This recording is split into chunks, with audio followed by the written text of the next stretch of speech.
Welcome back to Story Love, where we read stories written by kids and we talk about them. Hello, Peter. Hi, Lee. Would you like to read the first story for today? There's nothing I would love to do more. I'm so excited. Wow. Oh, sorry.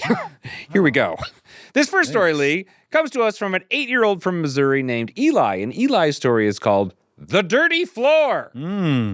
Once upon a time, there was a marshmallow in a cabin with hot cocoa. And then he accidentally spilled his hot cocoa, and he didn't have any rags or anything. So he went to the store to get some dirt. Okay. And then he laid it out. And then he said, now my floor is dirty. So then he went to the store to get some grass to clean it up. Of course. And then he said, now my floor looks like a field. And then he went back to the store again and buyed some apple seeds. And then he said, now it's more of a farm. And then he started his own business, and he got a lot of money, and he used that money to buy some more hot cocoa and some apple cider, and then share it with a friend. The end. And that man was Johnny Appleseed. It all started with a dirty floor. No, seriously, though, I feel like this story is sort of showing a key point in evolution, which is the development of agriculture. Ooh, right? Yes. Maybe this is how it actually happened first. So it's like way back there was a hunter-gatherer who's like, this cave is a mess. That's right. I'm going to put dirt on it. Yeah, get some dirt. And he goes, oh, that's dirty. That was a bad idea. Yeah, let's get some grass now. Yeah, oh, that's cozier. Oh, it looks like outside. Yeah. And then the apple seeds in the dark cave grew into apple trees. And then people started to go like, oh, you know what? I could really use an apple. Oh, you know where there's apple? Grug, that caveman over there. Grug. He's that weird guy. He's got apples in there. Yeah. Entrepreneur. The first entrepreneurs were all very strange, especially Grug. Mm-hmm. You have to be a brave, weird person to get into apples when you're a cave person. Yeah. And you can just, get mammoths and stuff instead. Wait, I'm sorry. What you think getting a mammoth is the easy choice? Well, yes, because I'm assuming that back in cave person days, apples were not the apples that we know of today. Oh, yes. Right? They were small, probably poisonous and tiny. Yeah. And you had to spend millions of years of developing generations. You got to spend a lot of work, guns, germs, and steel. Yeah. Ever heard of it? Yes, I have. It's a book. I read it. Yeah, sure you did. No one read the whole thing. I read the whole thing. It's really boring. That's a kind of boring book I like. Eli, amazing story, my friend. Let's head on to the next one.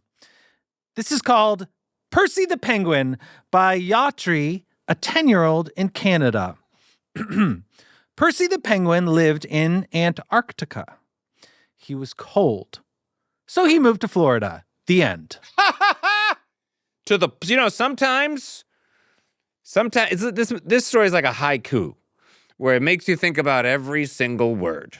Can you show me some words that stood out to you in that way? Yes.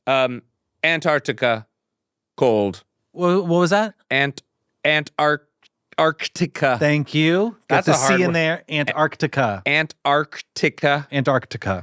It took me a long time to realize that Arctic was the opposite of the Arctic. Antarctica. Anti-Arctic. The Arctic is the North Pole. Antarctica is the South Pole. Correct. Right. They're opposites. Anyway, I interrupted you. What else? That was the first big word. Okay. Cold. He was cold. Yeah. Yeah. I felt you really that. think about cold. That word is cold. Mm-hmm. It makes you. Isn't that funny that you could say a word and feel a feeling? Like I feel cold when you say Antarctica. Okay, how do you feel when I say bump? Ooh.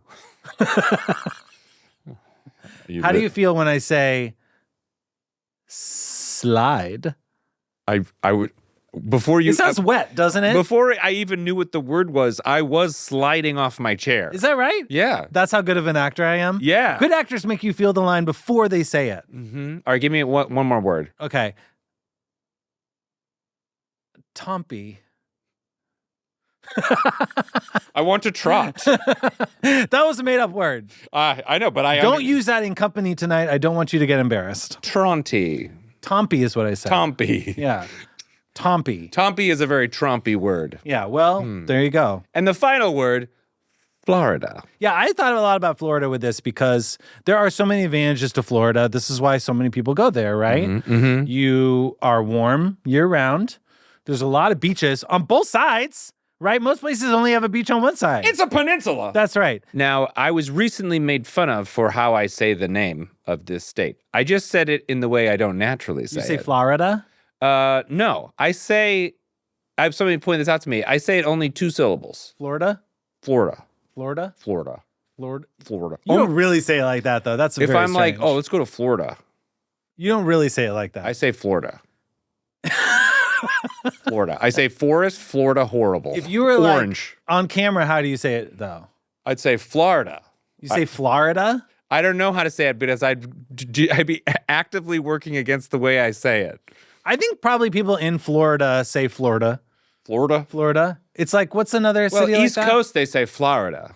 They say forest, horrible, Florida. That it was, Orange. the winter was horrible. I went to Florida. Yeah, exactly. Right, And I say, exactly. it was cold. I wanted to get some orange juice in Florida. It's cold. I want to get some orange juice in Florida. I say it with no vowels at all. Florida. Florida. Wow. Florida. Yeah, it's getting weirder as you say that. I feel like there might be another physical condition going on here besides Orange. pronunciation. I don't eat enough oranges. Do you feel okay right now? Okay, let's check in. Yatri, incredible story. Thank you so much for sending it in.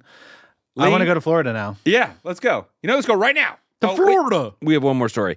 This one comes to us from a 6-year-old from New York named Leo.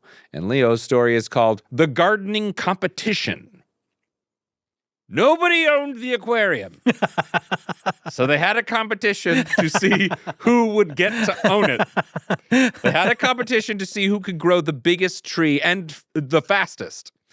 It was between a farmer and a baby.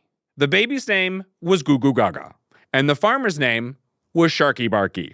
Because one time he was in a boat and he saw a shark who helped him because whales were trying to eat him. So multiple sharks attacked the whales. Henceforth, he was named Sharky Barky. Sharky Barky!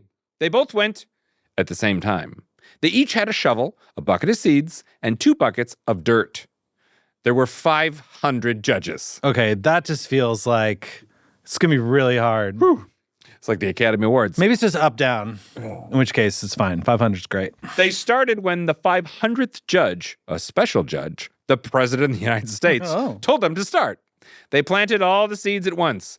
They made a hole, dropped in the seed, covered it with dirt, watered it, and moved on to the next one. It only took 15 seconds to plant all the seeds and for them to grow. Interesting.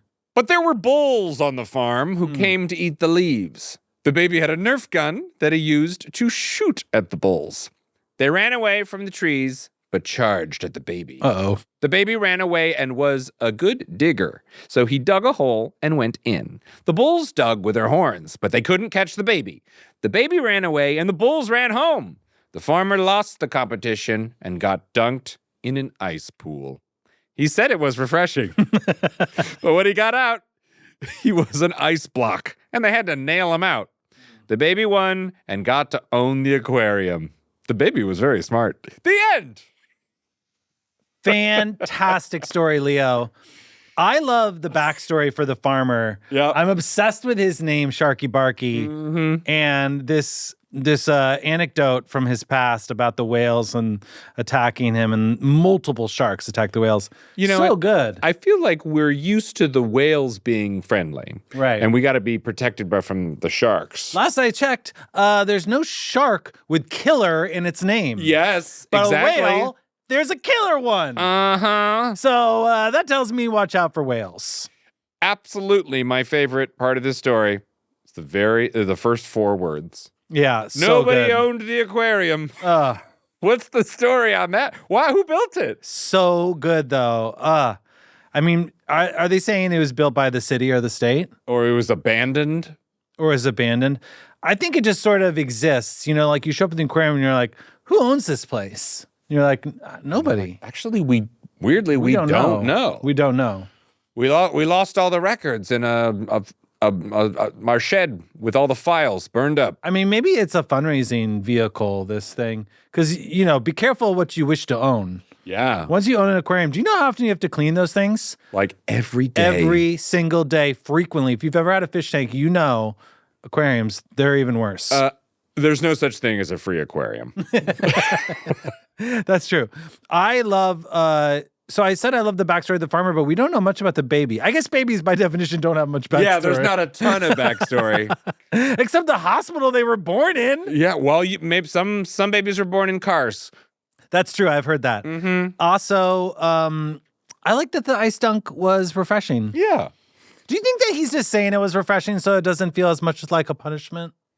He said it was refreshing. He said it's refreshing. He's like, oh, this is refreshing. Well, he said it also while he was in an ice block. Not yet. Oh, when so he comes out, they put him in and he's like, I actually love this. Yeah. You guys thought this would be bad, but I love it. You thought I lost to a baby. I'm doing great. I actually loving it here. I'm the winner here. The baby was very smart.